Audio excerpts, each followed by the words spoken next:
ಅಣ್ಣ ನಮಸ್ಕಾರ. ನಮಸ್ಕಾರ ಅಣ್ಣ. ನಿಮ್ ಹೆಸರು? ನನ್ನ ಹೆಸರು ರಮೇಶ್ ರೀ. ರಮೇಶ್ ದುಂಡಪ್ಪ ಮಾಳೇರಿ. ಯಾವ ಊರಣ್ಣ? ಮುಗುಳ್ ಕೊಡ್ರಿ. ಮುಗುಳ್ ಕೊಡು. ಅಲ್ಲಲ್ಲಿ ಹೇಗಿದೆ ಅಣ್ಣ ಊರಿ? ಊರ್ ಅಲ್ಲಲ್ಲಿ ಹೇಗಿದೆ ಅಂತ? ನಾಲ್ಕಲ್ಲಿ ಐತ್ರಿ. ನಾಲ್ಕಲ್ಲಿ ಇದೆ. ಹಾ. ಏನ್ ಕಿಮ್ಮತ್ ಹೇಳ್ತೀಯ ಅಣ್ಣ? ನಾವ್ 5 ಹೇಳ್ತೀವಿ. 5 ಲಕ್ಷ ಹೇಳ್ತೀರಿ. ಕೊಡೋದು? ಕೊಡೋದು 4 ಭಾಗ ಕೊಡ್ತೀವಿ. 4 ಲಕ್ಷ ಬಂದ್ರೆ ಕೊಡ್ತೀರಾ? ಅಣ್ಣ ಎಲ್ಲಿ ತಂದದ್ದು ಹೋರಿನ? ಇದನ್ನ ಆದ್ಮೇಲೆ ಬಿಡ್ಲಾಕ್ ನಾವು. ಎಲ್ಲಿಂದ? ಕೊಡ್ತಾರ ಹೊಡೀರಿ. ಬರ್ತರ್ವಾಡಿಯಿಂದ ತಂದಿದ್ದೀರಿ. ಅಣ್ಣ ಇದ್ರ ಅಪ್ಪನ ಹೆಸರು? ಕಾಮ್ಯಾ ರೀ. ಮರಸನಾಳ್ ಕಾಮ್ಯಾನ ಇದು. ಹಾ.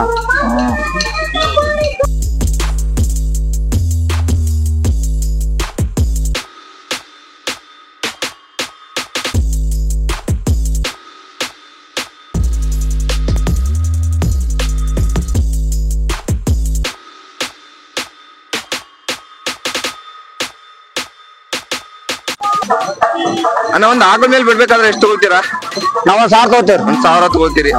ಇಲ್ಲಿವರೆಗೂ ಎಷ್ಟು ಆಕಳ ಮೇಲೆ ಬಿಡಿದೀರ ಅಣ್ಣ ಈಗ? ಈಗ ನಮ್ಮೊಂದ್ 50 ಆಗ್ಯಾವ. 50 ಆಕಳ ಆಗಿದೆ. ಯಾವ್ದಾದ್ರು ಬಿದ್ದಿದ್ಯಾ ಅಣ್ಣ ಕರು? ಹಾ ಬಿದ್ದೈತಿ. ಹೇಗಿದೆ ಅಣ್ಣ ಕರುಗಳು? ತರ ಚಲೋ ಐತ್ರಿ. ಚಲೋ ಇವೆ. ಯಾರ್ದಾದ್ರು ಮಾಲಕರ ಹೆಸರು ಗೊತ್ತಿದ್ಯಾ ಅಣ್ಣ ಆಕಳ ಕರು ಈಗ ಬಿದ್ದದ್ದು? ಮಾಲಕಂತ ಗೊತ್ತಿಲ್ರಿ. ನಿನ್ ಗೊತ್ತಿಲ್ಲ.